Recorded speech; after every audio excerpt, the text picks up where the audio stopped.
Ó sangue e água que jorraste do coração de Jesus como fonte de misericórdia para nós, eu confio em vós. Jesus, eu confio em vós. Sejam bem-vindos ao canal Via de Oração. Que alegria poder te acolher em mais uma sexta-feira, caminhando com Santa Faustina. Hoje, a primeira sexta-feira da quaresma, né? Começou a caminhada mais linda, rumo à ressurreição. Então, que a sua quaresma seja uma bênção. Você que se propôs a rezar aí o rosário na madrugada, fica firme, porque muitas graças você vai acolher. Você aí que já decidiu o seu jejum da quaresma, você que já traçou aí as metas, você que já traçou aí o seu itinerário, além de você estar acompanhando com o freio, com o Hesed, mas você que traçou aí também uma rotina espiritual para te ajudar nessa quaresma, fique firme. Se você ainda não traçou, ainda há tempo, pode usar lá o planner e fazer lá os seus propósitos de oração. Isso ajuda muito na nossa caminhada. Bem, hoje nós vamos dar continuidade. Se você tem o diário, nós vamos partir do número 21. Nós vamos continuar falando desse momento que Santa Faustina está no convento. Depois de grandes questionamentos que ela foi tendo, o Senhor deu a resposta. Ela se colocou em oração e o Senhor deu a resposta. Então, nós vamos adentrar um pouco no seu noviciado. Então, vamos iniciar. Pelo sinal da Santa Cruz, livrai-nos Deus nosso Senhor dos nossos inimigos. Em nome do Pai, do Filho e do Espírito Santo. Amém. Vamos rezar a oração a Santa Faustina. Ó Jesus, que fizeste de Santa Faustina uma grande devota da vossa imensa misericórdia, dignai-vos por sua intercessão e, segundo a vossa santíssima vontade, conceder-nos a graça que vos pedimos. Sendo pecadores, não somos dignos da vossa misericórdia. Por esse motivo, pedimos que, pelo espírito de dedicação e de sacrifício de Santa Faustina e por sua intercessão, atendais aos pedidos que com confiança vos apresentamos. Amém. Santa Faustina, rogai por nós. Então, vamos dar continuidade. Fim do postulado, 29 de abril de 1926. As superioras enviaram-me a Cracóvia para o noviciado. Uma alegria inconcebível inundava minha alma. Quando viemos ao noviciado, a irmã estava morrendo. Poucos dias depois, a irmã veio ter comigo, encarregando-me de falar com a Madre Mestra e lhe dizer para pedir ao seu confessor, Padre Rosponde, que celebrasse por ela uma santa missa e rezasse 3 jaculatórios. No primeiro momento que eu lhe disse que sim, mas no dia seguinte achei melhor não ir falar com a Madre Mestra, pois não entendia bem se tratava de sonho ou coisa real. E não fui. Na noite seguinte, a mesma coisa aconteceu de maneira mais clara. Não tinha mais nenhuma dúvida. Contudo, de manhã decidi que não contaria isso à mestra. Contaria apenas quando a visse durante o dia. Logo me encontrei com ela no corredor. Ela me repreendeu por não ter ido falar com a mestra. Minha alma encheu-se de grande inquietação, e por isso fui imediatamente falar com a Madre Mestra e contei-lhe tudo o que tinha acontecido. A Madre respondeu que resolveria esse assunto. Imediatamente a paz reinou em minha alma, e no terceiro dia aquela irmã veio e disse-me, Deus lhe pague. Muitas vezes, Deus está falando conosco, mas a gente não entende. E é normal, às vezes, a gente não entender. Às vezes é normal a gente achar que é coisa da nossa cabeça. Mas quando passamos por isso, que temos esse receio, Deus confirma. Uma palavra, numa música, numa pregação, algo que te faz lembrar e confirma. Então, quando confirma, faça aquilo que Deus pediu. Faça aquilo que Deus te ordenou. Faça aquilo que o Senhor está colocando no seu coração. Porque se Ele colocou no seu coração, é porque Ele vai te dar os meios para você prosseguir, para você caminhar. No momento da vestidura, Deus me deu a conhecer quanto eu haveria de sofrer. Vi claramente com que estava me comprometendo. Durou 1 minuto esse sofrimento. Deus novamente inundou a minha alma de grandes consolos.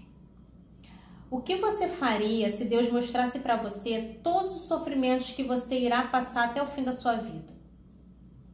Você gostaria de saber? Ou você preferia não saber? E se ao saber você se desesperasse? E se ao saber você perdesse a fé? Mas também se ao saber você se comprometesse ao tal ponto de que mudasse radicalmente a sua vida? É muitas perguntas. E com pouquíssimas pessoas tiveram essa graça de Deus dar a conhecer os seus sofrimentos. Santa Faustina teve. Uma outra pessoa que teve essa graça, Maria. Quando ela foi apresentar o seu filho, e teve uma profecia que dizia: uma espada de dor transpassará a sua alma.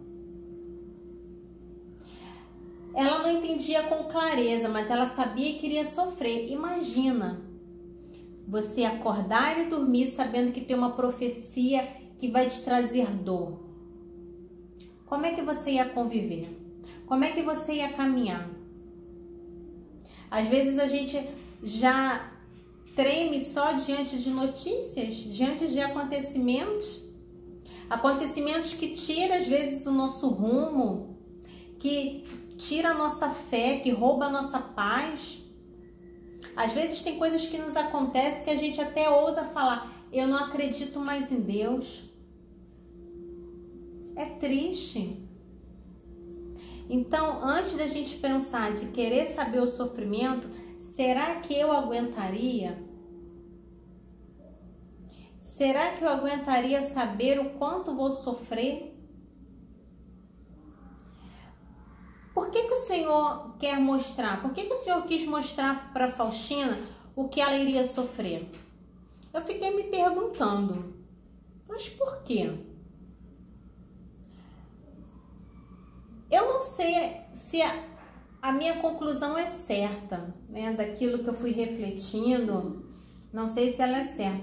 Mas o que vinha ao meu coração era que Santa Faustina tinha tanta intimidade com Jesus, era uma amizade tão recíproca, era ali uma amizade sincera, que Jesus quis falar para ela: olha, você vai sofrer por minha causa. Você vai sofrer na carne. Depois Santa Faustina vai ficar muito doente. Você vai sofrer muito. Mas eu vou estar com você. E Santa Faustina, apesar de ter recebido essa notícia, vamos dizer assim, ela não ficou ali martelando aquilo. Ela queria viver com mais intensidade o tempo que lhe restava. Tem pessoas que têm doenças terminais que têm esse mesmo comportamento, sabia? Que ao se deparar ali com uma notícia de que tem pouco tempo de vida, ou que tem uma doença incurável, uma doença onde não tem remédio, não tem tratamento, não tem nada, ela está ali dando o seu melhor. Nos dias de hoje, um grande exemplo para nós é o Padre Marlon. Aquele homem, gente, ele vai chegar em grau de santidade, vai. Ele vai chegar. Porque, além de ter uma doença rara, ele não se deixou vencer por ela. Ele não se deixa vencer. Se você às vezes estiver triste, eu vou fazer até propaganda sem me importar com nada. Eu vou até fazer a propaganda que vale a pena. O dia que você estiver triste, entra lá no Instagram do Padre Marlon e olha os vídeos que ele posta. Se você já segue, ótimo. Mas às vezes se você esquece, entra lá para você ver. A alegria dele contagia. O entusiasmo dele, né, agora que depois que teve o hospital, contagia. E isso até me emociona porque você vê ali Jesus vivo e vivido nele. você vê como ele transparece. Eu não sei se ele teve essa graça como Santa Faustina teve, de Jesus falar assim, olha, você vai ter uma doença rara, mas eu vou estar com você. Você vai sofrer dores todos os dias, vai tomar muitos remédios, vai viver à base de tratamento, mas eu vou estar com você. Eu acredito que Jesus fez isso com o Padre Marlon, sabia? Eu não sei, não conheço pessoalmente, mas um dia se eu tivesse a oportunidade de estar, eu ia perguntar para ele.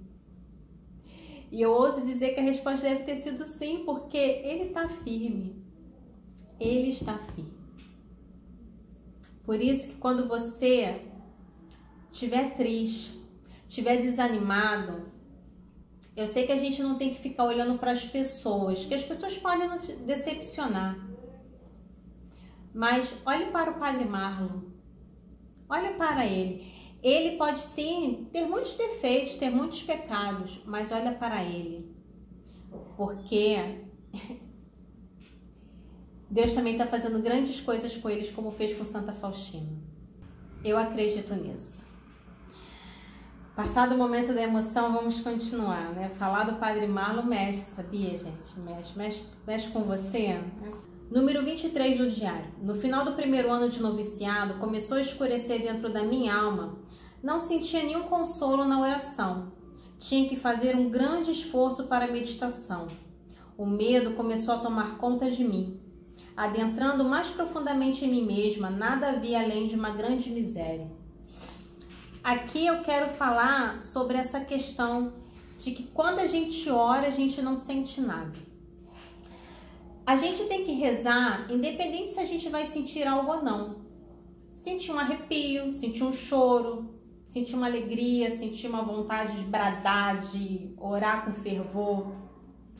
O dia que a gente está cansado, o dia que a gente está triste, o dia que a gente está desanimado, a gente tem que orar em todo momento. Orar quando tudo está bem, às vezes é fácil, ou às vezes não. Eu ouço muitas pessoas falando isso. Ah, na hora que tá tudo bem é fácil rezar. Às vezes é nessa hora que a gente não lembra de rezar. Às vezes é nessa hora que a gente não lembra nem de agradecer, nem de ser grato. Às vezes a gente só lembra na hora da dor. Mas também ao mesmo tempo que no momento da dor que a gente se lembra de rezar, às vezes é na hora da dor que a gente lembra para reclamar, para brigar, para questionar, para duvidar. Tá ali passando por dificuldade, é aí que a gente duvida. Ao invés de a gente se prostrar mais, orar com mais fervor, com mais intensidade, aí é que a gente duvida. Então são dois extremos.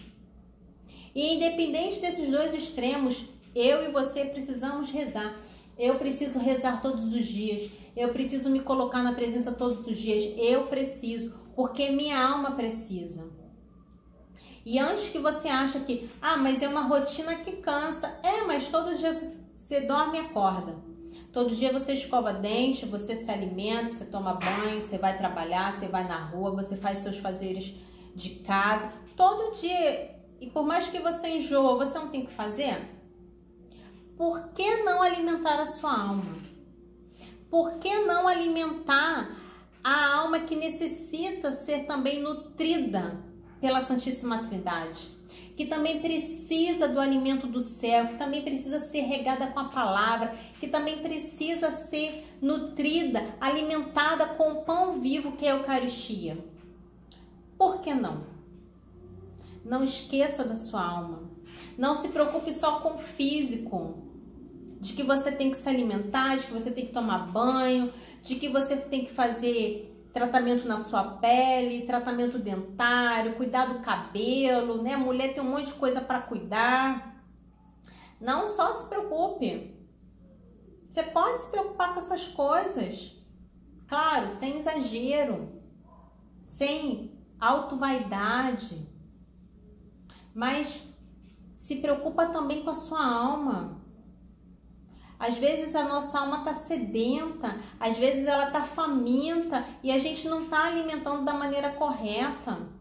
Às vezes a nossa alma está gritando por mais e a gente ainda insiste ali só com um pouquinho. Eu falo isso por mim. Deus sempre me incomoda ter uma vida de oração.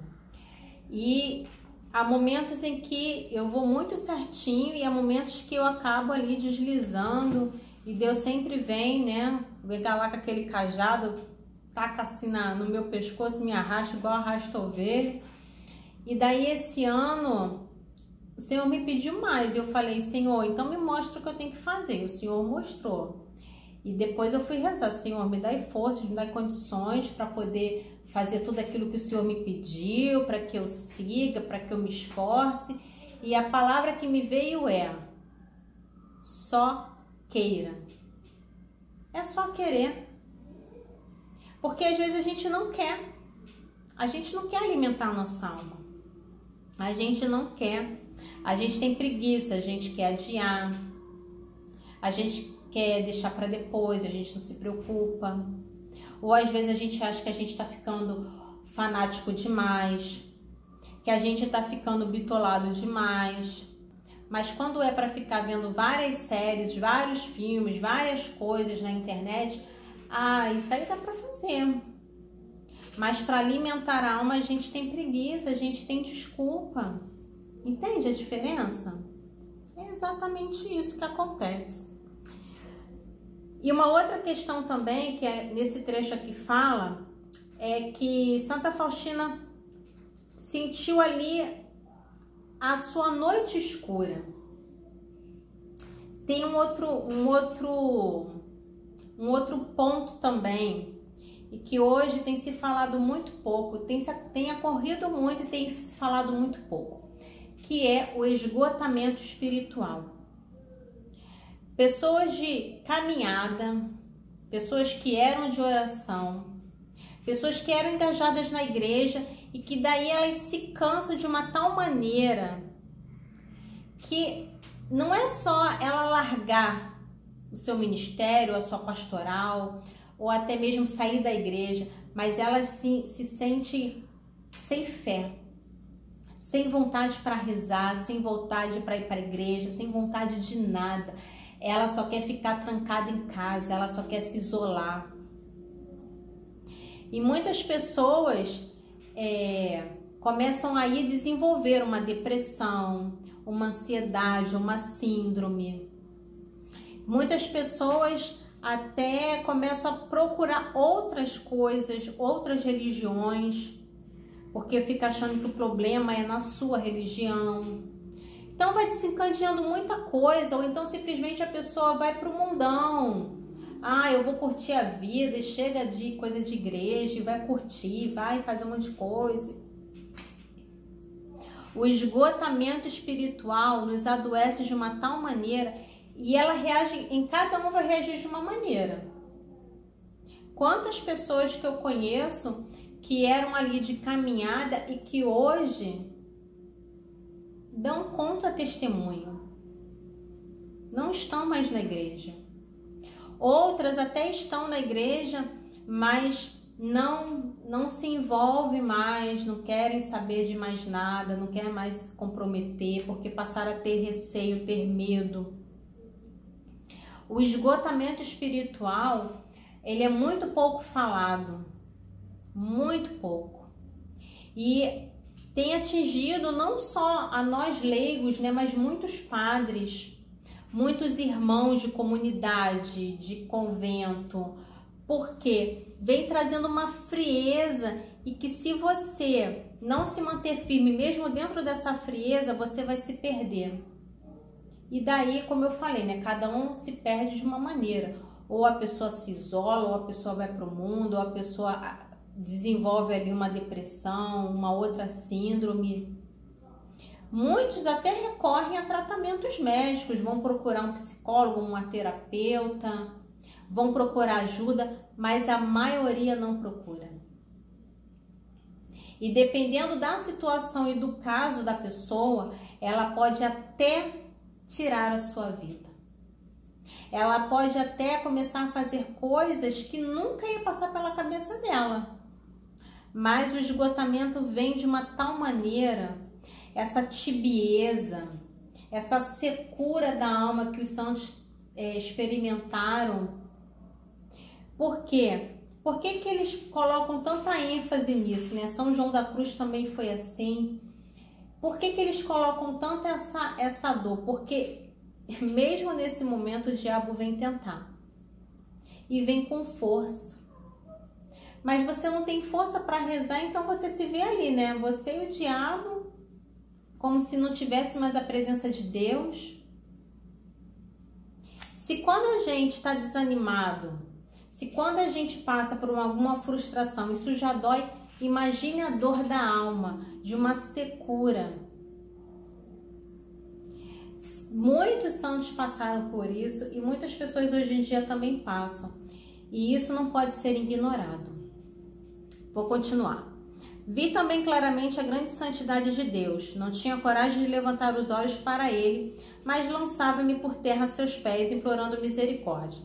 Passaram-se assim quase 6 meses e o estado da minha alma não mudava em nada. A nossa querida Madre Mestra encorajava-me nesses momentos difíceis. Nesses momentos em que a nossa alma está doente, a gente precisa procurar ajuda, procurar ter pessoas ali ao nosso lado para nos ajudar a retornar, senão a gente se perde. Ao receber os santos sacramentos, imaginava que com isso ofendia mais a Deus. Contudo, o confessor não permitiu que eu abandonasse uma só Santa Comunhão. Porque nesse momento a gente quer se afastar, mas é nessa hora que você tem que se aproximar de Deus. Na hora que vem essa dor, na hora que vem esse sentimento de solidão, essa secura na fé, na alma, é nessa hora que a gente tem que buscar, porque o que mais o inimigo quer é isso, que a gente não reze mais, que a gente não vá procurar mais Deus. Deus agia de maneira estranha na minha alma, eu não compreendia absolutamente nada do que o confessor me dizia. Verdades simples da fé tornavam-se incompreensíveis para mim. A minha alma se atormentava por não encontrar satisfação em nada. É o que acontece com o relativismo. As pessoas... Isso é um outro problema também. A tática do inimigo é nos afastar de Deus. Como muitas vezes ele não consegue, o que ele faz? Ele vai vir botando ali, coisas bem discretas, e que você começa a concordar, que você começa a aceitar. É o chamado relativismo. Eu tô na igreja, eu sirvo a Deus, eu busco a Deus, eu rezo, eu faço um monte de coisa, mas eu concordo com outras que não provêm. Eu concordo com aquilo que a palavra de Deus não está me ensinando. Porque o que importa é o amor. Porque o que importa é a fraternidade. O que importa é a união das pessoas. Só que muitas vezes essa fraternidade, esse amor que tudo pode, está nos levando para o inferno. Mas eu vou concordando, eu vou cedendo, eu vou ali, só me alimentando daquilo. Então eu vou relativizando tudo. Não precisa levar o pé da letra, né? Jesus é misericordioso. Então a gente vai caindo nessas conversas. Esse pensamento terrível de ser rejeitada por Deus é um martírio que na realidade sofre os condenados. Refugiava-me nas chagas de Cristo, repetia palavras de confiança, mas essas mesmas palavras se tornavam um martírio ainda maior para mim. Fui para junto do Santíssimo Sacramento e comecei a dizer a Jesus: Jesus, vós que disseste, ser mais fácil a uma mãe se esquecer do seu recém-nascido do que Deus da sua criatura. E ainda que ela se esquecesse, eu que sou Deus não a esquecerei. Ó Jesus, ouvis como se lamenta a minha alma. Dignai-vos escutar o doloroso gemido da vossa filha. Tenho confiança em vós, ó Deus, porque o céu e a terra passarão, mas a vossa palavra permanece pelos séculos. Contudo, nem por um momento encontrava alívio.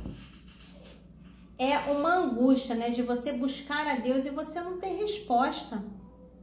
E o desafio é você buscar mesmo sem sentir. Por isso que a fé não pode se basear em sentimento. A nossa comunhão com Deus não pode se basear em sentimento, porque senão a gente vai se perder. Ao sentir que as forças me abandonavam por completo, deixei-me cair no chão. O desespero tomou conta de toda a minha alma. Estava sofrendo tormentos verdadeiramente infernais, que em nada se diferenciavam dos tormentos do inferno. Nesse estado, permaneci 3/4 de hora. Queria ir falar com a mestra, não tinha forças. Desejava gritar, faltava minha voz. Providencialmente, uma das irmãs entrou na cela. Quando me viu num estado tão estranho, logo avisou a mestra. A madre veio de imediato. Logo que entrou na cela, pronunciou estas palavras: em nome da santa obediência, ordeno-te que te levante. Imediatamente uma força misteriosa levantou-me do chão e coloquei-me de pé ao lado da querida mestra. Numa conversa cordial, explicava-me que se tratava de uma prova de Deus. A irmã deve ter sempre uma grande confiança. Deus é sempre Pai, mesmo na provação. E é assim que eu quero encerrar esse nosso encontro de hoje. Deus é sempre Pai, mesmo na provação. Por isso que na prova, no momento de dor, a gente não pode, por mais que seja doloroso, e aqui eu entendo que às vezes a nossa vontade é de desespero, é de gritar, é de sair correndo, é de chutar o balde. Eu entendo, mas é isso que o inimigo quer. O inimigo quer ver a gente renegando a Deus, blasfemando contra Deus. O inimigo quer que a gente dê as costas para Deus. É por isso que ele entrou com relativismo dentro da igreja. Por quê? Porque quem está fora da igreja vai fazer as coisas do mundo por ignorância, porque não está em comunhão, então vai fazendo. Agora a pessoa que está dentro da igreja, que está ali resistindo e buscando, como é que ele vai fazer? Ele vai vir com esses dardos inflamados para nos atacar, para nos tirar do foco, para nos tirar da presença de Deus. Por isso que nós temos que permanecer firmes na provação. Por isso que nós temos que ter essa grande confiança. Quando a irmã fala para Santa Faustina, vamos nos colocar aqui, qual o seu nome? Alessandra, tenha sempre uma grande confiança em Deus. Ele é sempre Pai, mesmo na provação. No seu nome, diz isso para você. Eu preciso ter grande confiança em Deus, pois Ele é sempre Pai, mesmo na provação. E a provação aqui é a provação. Qual é a sua provação hoje? Qual é a sua dor, a sua luta, o seu desespero? Qual é a sua dor de cabeça, a sua preocupação, a sua falta de sono? Qual é? Essa provação. Deus é Pai. Deus é Pai. E se Ele é Pai, Ele cuida de nós. Se Deus é Pai, Ele cuida de nós. E Ele é Pai. E Ele cuida de nós. Tenha essa certeza. Amém? Amém, povo? Meus irmãos, a caminhada com Santa Faustina, ela está nos despertando. Eu gostaria muito de saber da sua experiência. Hoje é o nosso 6º encontro. Em 6 encontros, Deus já falou muitas coisas. Gostaria muito que você partilhasse aqui qual tem sido a sua experiência. Se está valendo a pena caminhar com Santa Faustina, se está valendo a pena ler o diário. Me ajude também a te ajudar. Se necessário for mudar aqui o jeito de passar a mensagem, né, da leitura. Então, conto também com a sua ajuda, tá bom? Vamos fazer a nossa oração final. Jesus misericordioso, eu confio em vós. Nada me trará medo ou inquietação. Eu confio em vós de manhã e à noite, na alegria e no sofrimento, na tentação e no perigo, na felicidade e no infortúnio, na vida e na morte, agora e para sempre. Eu confio em vós e na oração e no trabalho, na vitória e no fracasso, acordada ou a descansar, na tribulação e na tristeza, nos meus próprios erros e pecados. Eu quero ter inabalável confiança em vós. Repete isso. Eu quero ter inabalável confiança em vós. Sois a âncora da minha esperança, a estrela da minha peregrinação, o apoio da minha fraqueza, o perdão dos meus pecados, a força da minha bondade, a perfeição da minha vida, o consolo na hora da minha morte, a alegria e bênção do meu céu. Jesus misericordioso, vós, forte tranquilidade e fortaleza segura na minha alma, aumentai a minha confiança e tornai perfeita a minha fé. No vosso poder e bondade, se eu for a mais pobre das vossas devotas e a última das vossas servas. Desejo, porém, tornar-me grande e perfeita, confiando que vós sois a minha salvação pelos séculos dos séculos. Que esta minha confiança seja uma referência para vós, agora e em todos os tempos, sobretudo na hora da minha morte. Amém. Santa Faustina, rogai por nós. Estivemos unidos. Em nome do Pai, do Filho e do Espírito Santo. Amém. Louvado seja Deus. Mais um encontro com Santa Faustina concluído. Eu te espero na próxima sexta-feira, às 16 horas. 4 horas da tarde estaremos aqui, caminhando com Santa Faustina, para mais um trecho, para mais um parágrafo, para mais uma vez mergulhar nos seus ensinamentos.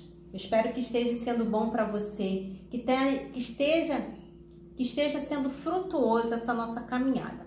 Eu te espero nos próximos vídeos, que os raios da Divina Misericórdia recaiam sobre você, sobre a sua determinação, sobre a sua busca, e que os raios da Divina Misericórdia, Ele quer nos lavar, nos perdoar, nos santificar. Creia e busque a sua conversão. Que Santa Faustina rogue por nós. Amém. Jesus, eu confio em vós. Fica na paz.